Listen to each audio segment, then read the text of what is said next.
Good morning, and welcome to the first in our season of marvellous interactive festival sessions with some of the country's leading festival experts.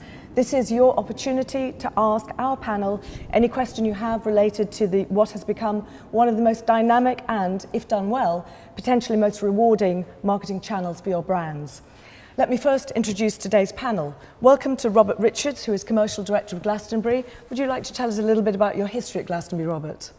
It would take quite a while, I think. I've worked at the festival for over 20 years, and over that time I've done various different roles and involving ticketing. I still manage the ticketing and sponsorship and the relationship with the local farmers and the festival, and lots of aspects that need to be covered off. So Robert is going to be taking your questions on the festival market overall, and perhaps along the way he'll be able to give us a few nuggets about the magic that represents Glastonbury and has propelled Glastonbury to the global phenomenon it now is. Let me introduce now a couple of my colleagues from our festival activation team, Orla Barron and Paul Stook, Account Director and Festival Event Director respectively. Between them, Orla and Paul have notched up many hours in muddy festival fields, some of them at Glastonbury, not all of them, it has to be said. And they'll be taking questions on how best to leverage the festival environment for your brands, what KPIs you could or should be setting, and how to achieve them. And finally, my colleague Ben will be your voice on the panel, asking your questions of the team here. How's that going to work, Ben? So, as you'll see, we're live. The page that you're watching this stream from, if I can channel my inner weather girl, if you look to our chat column down to this side, you'll be able to submit questions, and I can see some of you already have. Thank you very much.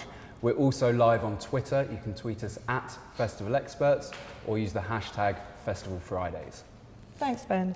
To kick off, let me first ask Robert, as the UK is now coming out of a period of recession or austerity, depending on how you define it, what can we expect from the festival market in 2014 and the next few years?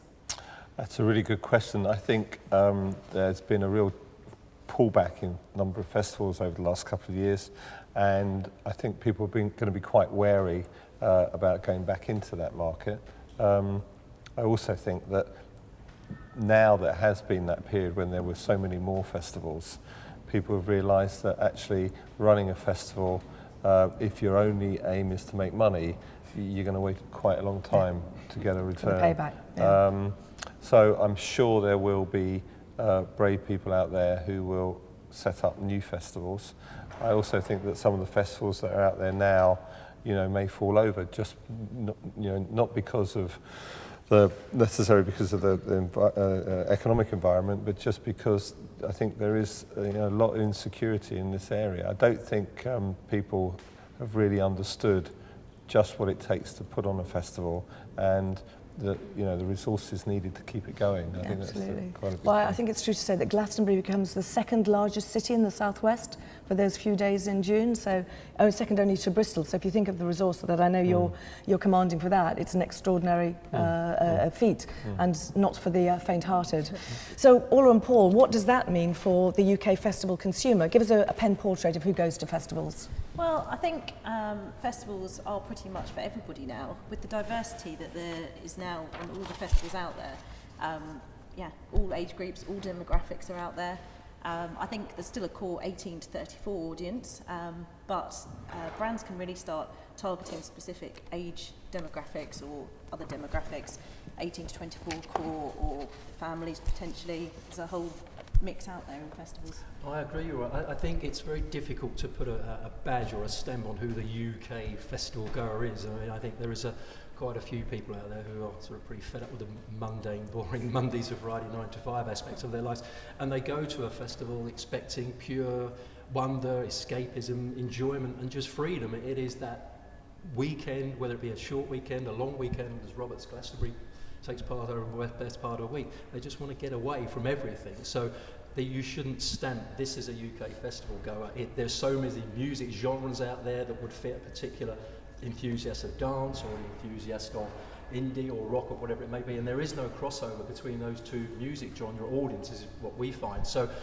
it encompasses everyone. UK festival goer is everyone. It's everyone in this room and it's everyone out there. So that would be my take on it, in standing in those wet, muddy fields over many, many years. Yeah, so it's a frame of mind rather than a demography. Yes, okay, I think that's a really important insight. Yes, yes. So apart from the size of the festival audience and its diversity, Robert, what else is there about a festival environment that presents such a unique opportunity for engagement, do you think?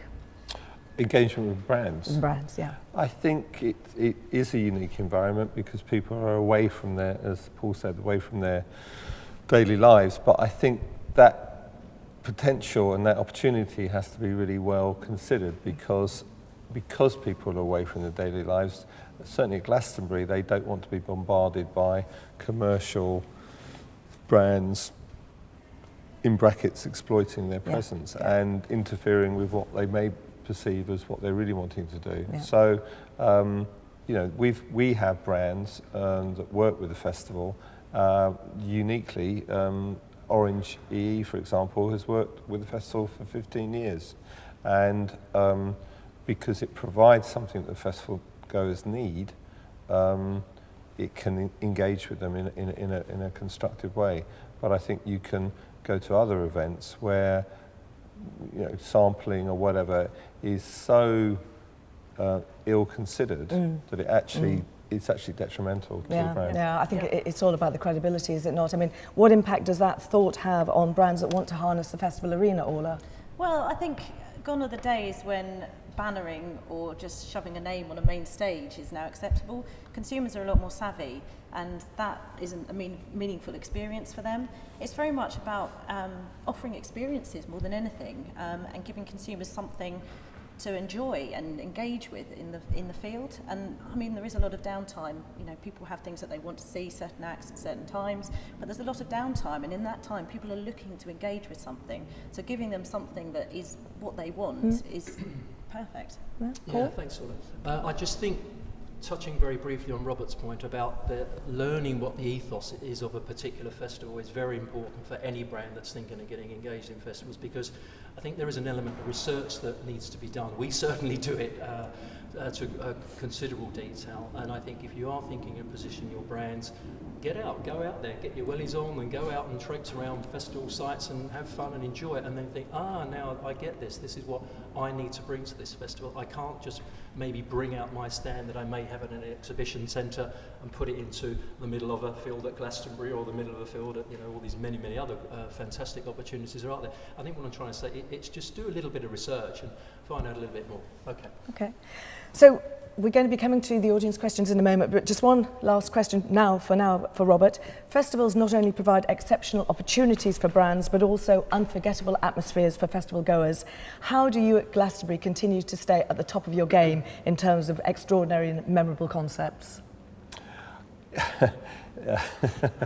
You do? Yeah, we do. I've been there. I think the reality of that is that Glastonbury is a very unique organisation made up of federated areas, and Michael Ignis has, I think, over the years created the festival and the ethos of the festival, but the individual area organisers, and I think there's something like 21, 30, depending how you categorise them, who are dedicated to making their area the best, and that may mean doing the same thing every year but doing it better.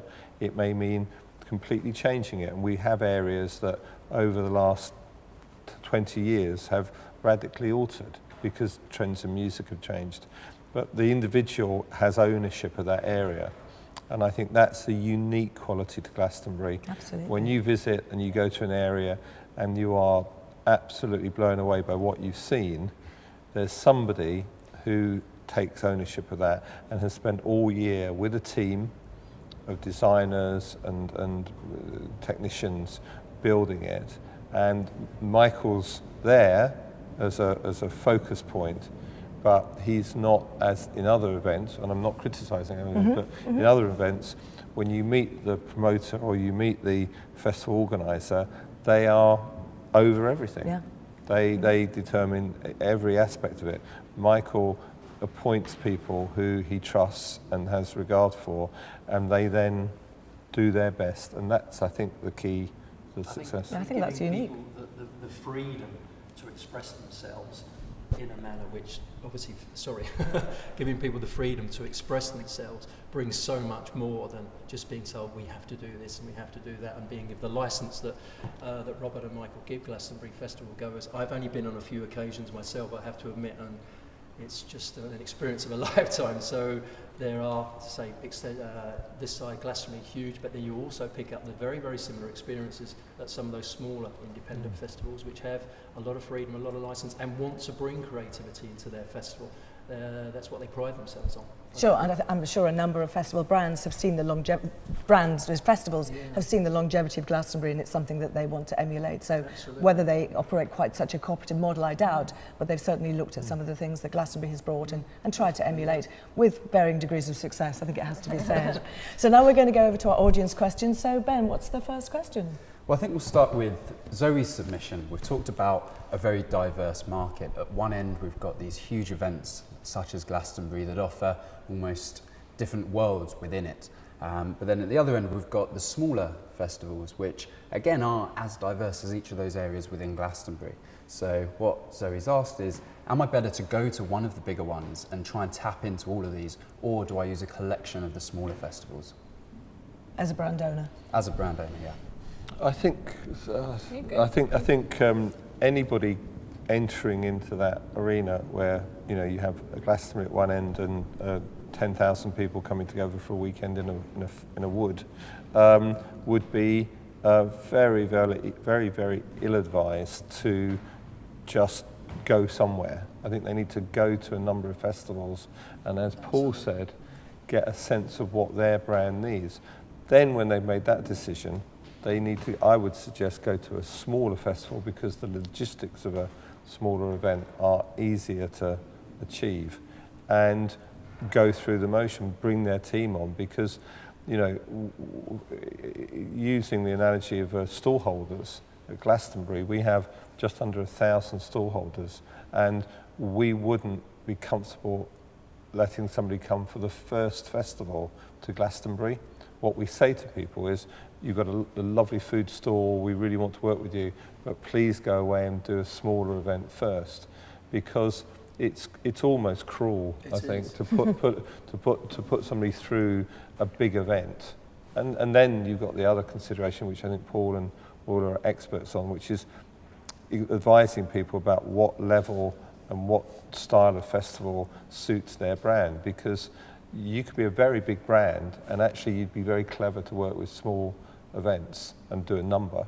And that decision is impossible to just read off a chart. You've got to take the people you're working with, the people that we have a very different relationship to the sponsors, the few sponsors we have, to other festivals. And do you want to be in that ecosystem or that ecosystem? And you need people like Ignis to help direct you. Otherwise, what I see when I go to festivals is you see things that work wonderfully and you think, how clever of them to be here.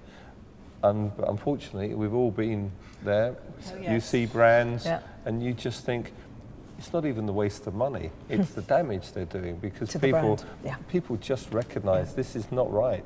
This is the wrong activation, this is maybe even the wrong product for this festival. So you've got to be very careful, I think. I think that's agree a with good you, point. Robert. Yeah, there's so much involved in the production side and the implementation side of festivals as well, that doing it on a smaller scale, there's enough involved in that, let alone going to the likes of Glastonbury. And I mean, I know for us it was a huge learning curve going to Glastonbury for the first time. It's huge, and there are just other added levels that you don't even have to think about on the smaller ones. But I mean, in terms of brands where they go with perhaps a little bit of experience and a bit of knowledge behind them, I think it depends what brands want to achieve. If it is that it's a numbers game, they really want to get out to a large number of people, then festivals offer a great opportunity there. But if it is more about having those really important engagements one-on-one with people, then perhaps a smaller festival or an area in a festival where you can have that time to properly engage.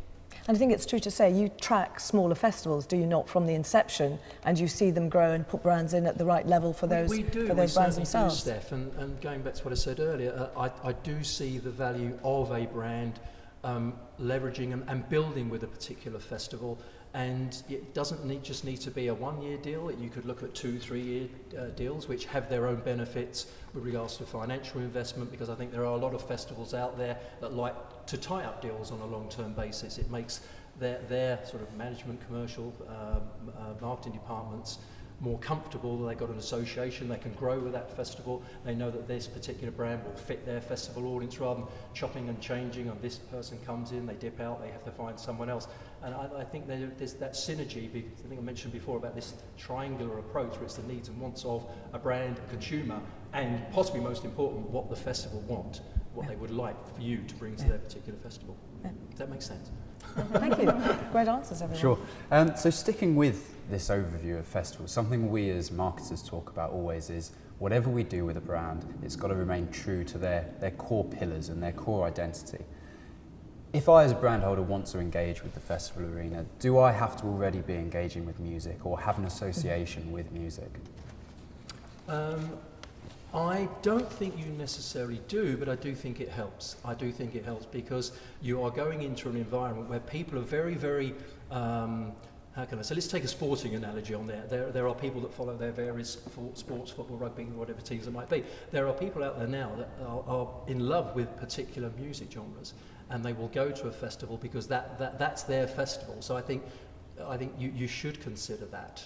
That has to be considered. I feel, but equally, personally. there are festivals where one doesn't know the headline act before one absolutely. signs up, That's the beauty of including Glastonbury. Glastonbury. Absolutely. But you know, some of the smaller festivals, people- actually, the bands are not the primary concern. I would Absolutely argue. not. There are distinct opportunities. Sorry, all I'm hopping in that's market. Sorry. fine. There are distinct opportunities where the likes of Glastonbury, and you know there are a few other festivals out there who will sell out before a band's even announced. But then you look at some of the other bigger, particularly rock festivals, where that's very, very led by the acts and the content that they put in. People see they're playing, she's playing, he's playing, and then they will book tickets according to that. So it's very, very different types of audience and what festivals have to offer for them, and brands, obviously. Robert, do you have a view on the music issue, as obviously Glastonbury is the premier music festival? I think all of these things have to be very specific to the brand, and the people involved with the brand, the people involved with the festival. I think that you know, people at a festival for a weekend aren't just listening to music, and if they were just listening to music, it would be a bit of an odd event. So the idea that only music associated brands can come to festivals, but I do think it raises that same issue, which is if the activation is wrong, if it's a sampling opportunity in a festival which just doesn't work, for example, then it doesn't matter what the association is. And then the alternative is true, that you can have a product that doesn't really have any connection with a festival, but because it's been cleverly positioned and the activation is intelligent to the audience at that event, it doesn't matter. You know, I mean, it is, I think, absolutely in all these cases boringly about research, about sympathy to the event and understanding what that event is, and then working with it rather than just having some sort of cookie cutter. I think that's the point I was going to make as well, is that there's always something more than just the music. Yes, some are more focused on the music than others, but there is more to it, and people are looking for things outside of seeing the acts that they've got on their schedule of their to-see list. Brilliant. And I think one thing we touched on there were the acts, which, as we all know, are a huge part of the festival parcel. And Matt, who is watching, has just submitted a great question on that note. And Robert, hopefully this will be of interest to you, given the positioning of Glastonbury.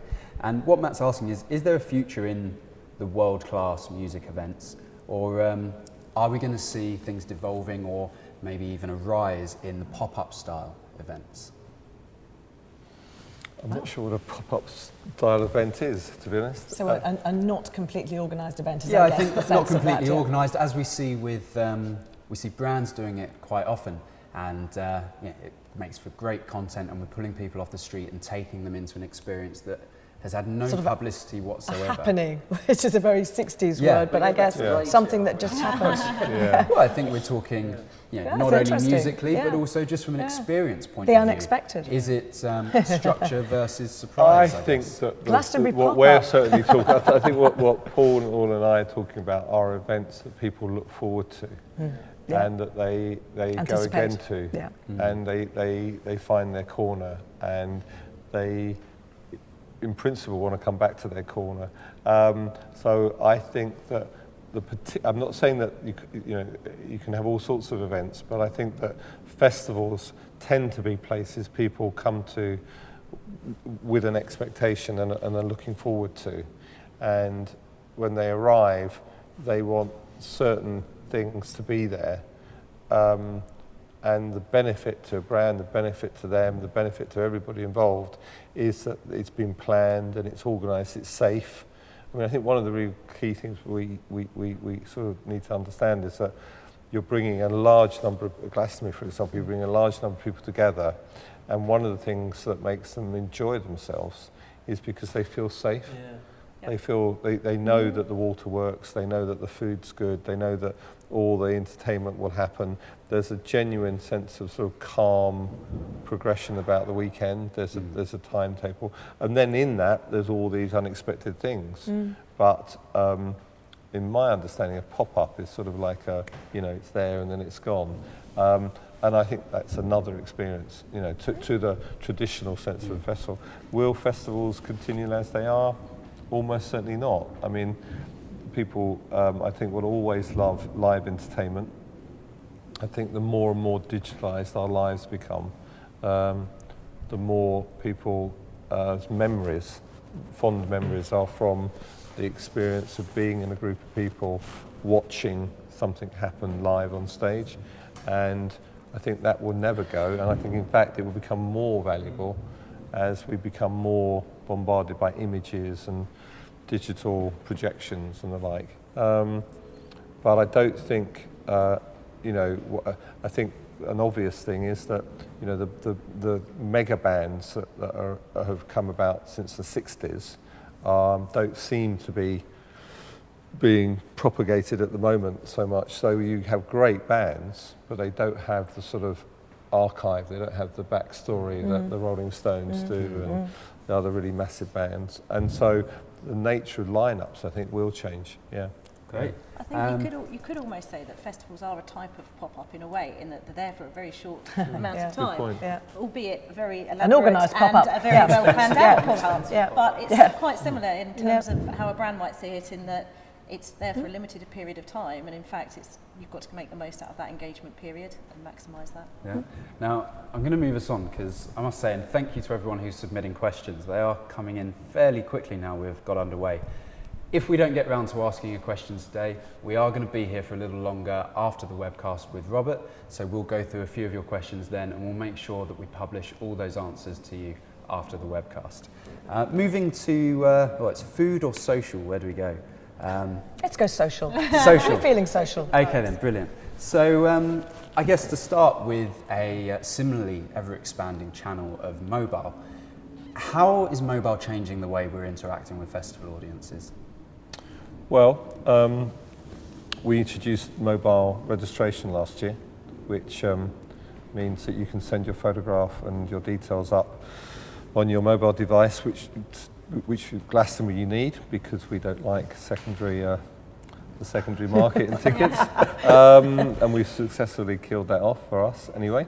And it's I think the easiest way of putting the importance of mobile is on site is, it's inconceivable that we wouldn't have charging facilities, and E and Orange have been there for 15 years at the festival, charging people's phones. I think they charged 75,000 people at the festival, which is, over half our audience.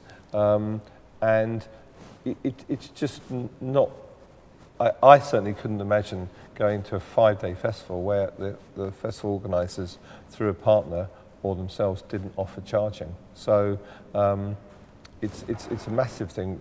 One of the sort of graphic examples for me is that I remember pre-mobiles at Glastonbury, and we had a very, very organised system that if you got lost from your friends, which happened every 5 minutes, you wrote a note and you stuck it on a big drum, and you basically said, "See you at the meeting point at 1 o'clock." And we had a very large meeting point, and at 1 o'clock you turned up, and your mates had read the note, and it's just like I'm a different world. And that area now is still called the meeting point, but even at Glastonbury you don't find anybody waiting for their mates. So we have an app which I think 192,000 people downloaded last year. And obviously a lot of those were at the festival, not all of them. And it allowed you to view 6 of the stages through the BBC. You could pinpoint your tent, you could pinpoint your car. It told you where you were on a map. And so I think that side, the sort of functionality of a phone and the value of being able to make contact. At Glastonbury last year, we had the first 4G network in a British festival, and although there were small numbers last year, I think that's really going to make a difference. I think that's really going to open up a whole new vista of possibilities. So it's all there for the asking. I think everybody who comes to the festival, either runs away from their mobile phone because they don't want to have any contact, or doesn't let go of it because it tells them what's playing, where they're playing, who they're playing, and it's part and parcel. Now, we'll come back to mobile and social from a slightly different perspective in a little while, because I know that both Orla and Paul have got things to say about it. But I want to switch over just because we are getting a few questions through on it. And as I said, food is something that seems to be popular this morning. To start us off, Jamie, thank you for submitting this. Is good food becoming more integral to the success of an event? I don't think it's necessarily integral, but I think it's important. And I think that when people come to a festival, they expect to have good food, because good food's become part of what we're all used to in our other lives. Certainly at Glastonbury, we're really proud about the range of food we offer. I think there are 350 food stalls, and they're very high standard. And I think in the last few years, what's been wonderful for me is to realise that there's a new generation of people who are probably coming out of catering college and going into the street food market and just bringing a whole new sensibility. And it's a real joy, because it's superb food. And I know there are restaurants in London that have recognised that by travelling around the festival circuit, they get kudos. Sure, awareness generation, absolutely, yeah. So I think different festivals, it's obviously again higher in the mix. We value, because people are there for 5 days and they don't really have an opportunity to go anywhere else for food. It's very important to get the price right, to get the quality right. We put a lot of effort into trying to get the ingredients locally sourced. We're always trying to improve. We have biodegradable cutlery. All aspects of our food delivery to the festival goers is looked at in terms of improving its sustainability. But I think the quality of food is but some festivals it doesn't matter so much. It doesn't. And I think it's kind of a reflection of the cultural trend really across the nation. We've become a bit of a nation of foodies really. There are so many TV shows that and celebrity chefs that we have, and I think that's just then been reflected in the festival arena, and we're just more interested in it these days. Brilliant. And we're going to go to April now, who we had to get to this question because she was the first person to submit one. So thank you very much, April. And she's asking quite specifically, we know there's a growing trend of suppliers and seeing a diversity of that and matching, as you just touched on, Orla, the trend we're seeing throughout Britain. But is there an opportunity for, whether it be brands or individual suppliers and startups, to provide food for people to take in and prepare themselves, as opposed to what we see as the norm, I guess, which is buying on site? Well, I think again, in the last 20 years, I think I remember that, you know, when you looked at the camping sites across Glastonbury, you know, there was a lot of food, and there still is some being eaten and produced and heated and whatever in the campsites.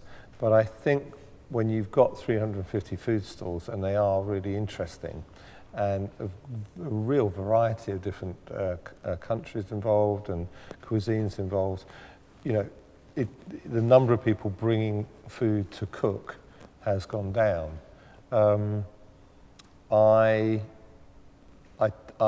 personally, I think that, you know, part of coming to a festival is to, you know, I can think of festivals other than Glastonbury where, you know, part of you watch your band, but the walking around is deciding where you're going to eat, absolutely, and getting it wrong. Let's be honest. You know, that's 50% of my day when I'm there. Exactly. Yeah. So, but you know, other people set up a camp and they've got their friends and they get their pots and pans out and everything.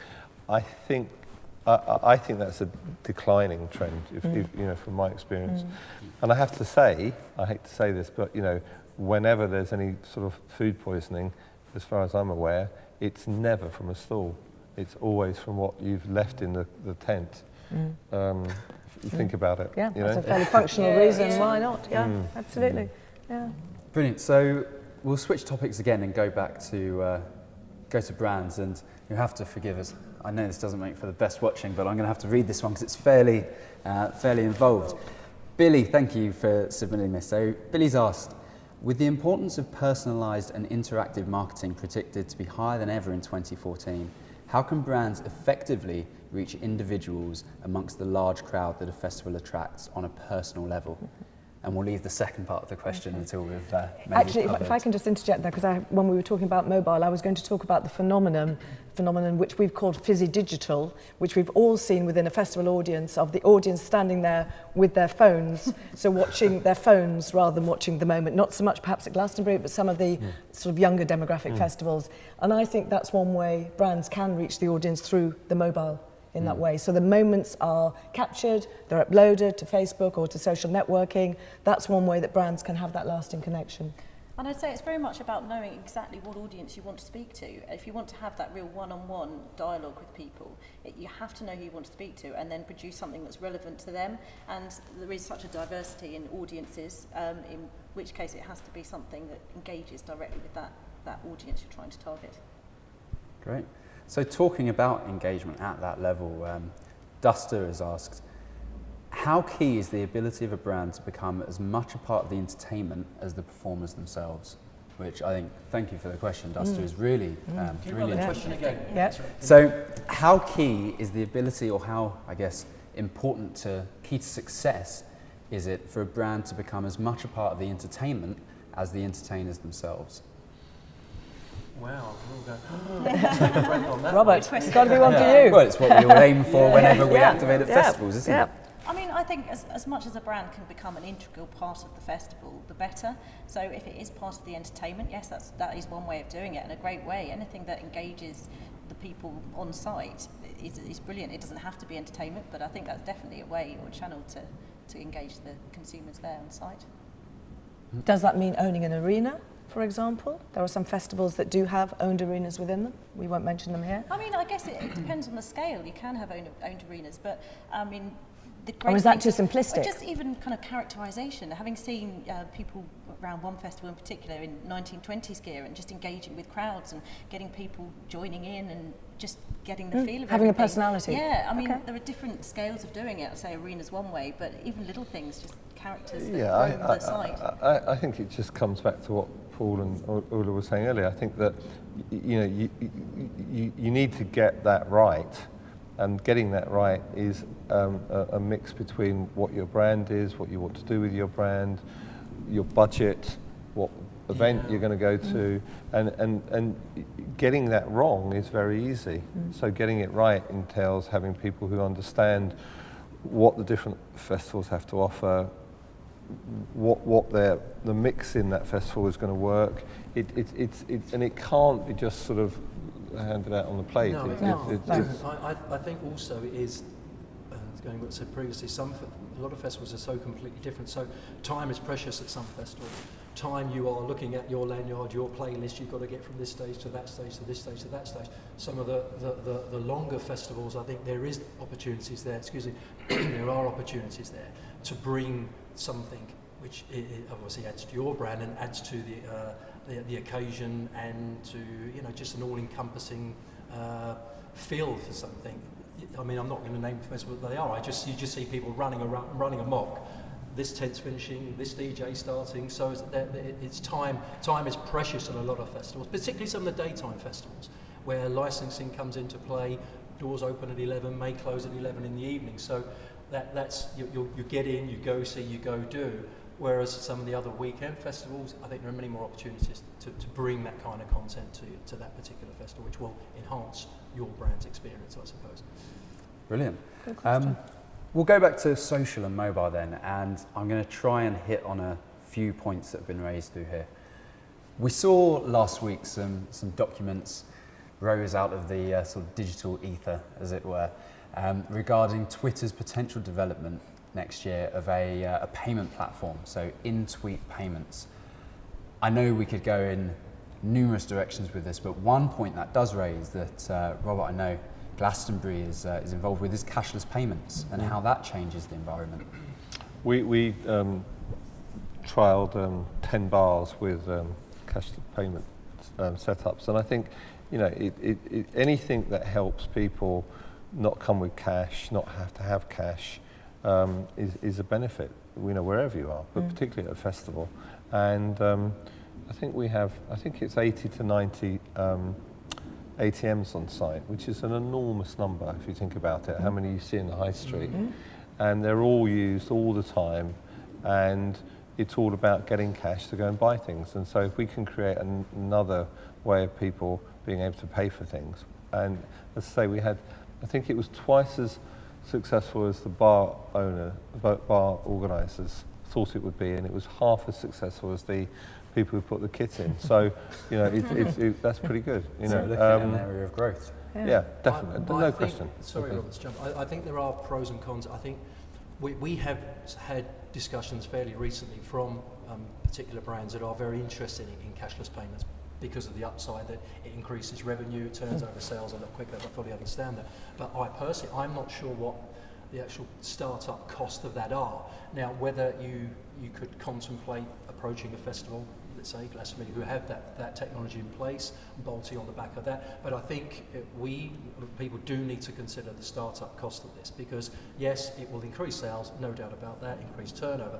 but going back to the word research again, it needs to be looked at, because it's not something you should just plan everything. We will go down cashless payment route and then find out that's blown half your budget before you even set up. So I think that needs a little bit of sort of thought and consideration around that. And I would never allow it to be the only way you could pay as well. Just wouldn't advise I mean, we've got a very robust technological layer to the festival because we're a fixed site and we've been around for a long time. But it would be ridiculous. I mean, and there will come a day when somebody says, why don't we just switch? Yeah. And because if you get hit by lightning, if this happens, and I mean, who knows what's going to happen in 20 years' time? But I think for the foreseeable future, it's another strand. It is. I think That's you the always need a thing. combination. Yeah. Now, And at the end of the day, we're in the middle of a field. So, Yes, Yeah. absolutely. If it can go wrong, it will. Now I want to get this one question in, because I've realised we are getting on in time. Expanding on that point and bringing it back to brands, we've obviously talked a lot about retail there with the bars and the food suppliers. Brands aren't always going to be retailing. A lot of the time it is about engagement. And if we are looking at FMCG and product-based stuff, do I, as that brand owner, have to be doing it as a free giveaway? And does it have to be a free experience? And this question has been asked of numerous channels, not just at festivals, does charging for that experience or charging for that product put people off? I don't think so at all, actually. I think placing a value on something actually gives it value and then credibility in the real world as well, once you're outside of that festival field. The big thing for me, I think, is not overcharging people. I think people are used to going to festivals and expecting to pay quite high prices for things. So if they have a feeling that they've got a fair price out of something, then I think that is an engaging way for people to price their products. I mean, not to say that sampling can't be done, I think it can, but putting a value on something is not out of the question. Great. And this is, I forget who submitted it, but an earlier question, can I mass sample at festivals? In its place? I think that's dependent. Sorry, I think that's purely dependent in what the festival allow you to do. If anyone thinks I'm going to go in and just leaflet 50,000 people, that will not happen. I doubt it very much if that would happen. So once again, you have to be very, very conscious of the festival's requirements. A festival, most of the festivals we deal with, they are put on and instigated from very, very passionate people who obviously love the music industry. They become totally entrenched in putting their weekend on over that festival. They don't want people coming along, can we just leaflet in the car parks? No, it is. There are so many aspects to it. So I don't think that ever should be your sole aim to leaflet and mass market your brand at a festival. I think consumers are becoming more and more savvy. We're all bombarded when we're walking down every high street in the country. Do this, buy this, buy that. That I think now needs. Yeah, I think there are other avenues for mass sampling, perhaps sporting arenas, but certainly not the festival environment, which is about engagement and is about a long-term it's relationship. Escapism, which we go back and escapism is not being leafleted. Yeah. Sorry. Now, as I said, we have had a lot of other questions come through, and we will make sure they all get given an answer. But I'm going to hand back to Steph now, because I know we've got a couple more points to a couple more minutes. I think just to wrap up, perhaps Orla and Paul, and I'm sure Robert will have a view as well, what lessons can we take from today's session and apply to the brands with which we work? Have you got any top tips? Well, I just think, first of all, brands need to think why. You know, there needs to be a reason for attending a festival. It's not just a case of thinking, oh, festivals sound like a fun way of doing things. There needs to be some thought behind why. And then really thinking about the three components, your consumers, the festival, and then the brand, and making sure that the three work together in a way that fits everybody and it's not exclusive for one party. It needs to be a joint relationship. I don't think I need to add too much there, unless your MD is a complete muso nut and's got a lot of money to spend and just wants 100 tickets for Glastonbury. I'm sure there's always an avenue which we actually, I'm sure there isn't. That was a joke, by the way. Yeah. Robert, do you have anything to add to that? Yeah, I think that we people work for corporations. They live in the commercial world, and when they come to festivals, they are trying to get away from their everyday life, and certainly at Glastonbury, part of that is that the commercial part of life is down very, very significantly in that mix. I think, having said that, as I said earlier, it's inconceivable that you go to a modern festival and not have charging facilities, and people like EE do a wonderful job doing that. I think the core of why people go to festivals, I think, is the key to understanding what your brand may or may not be able to do.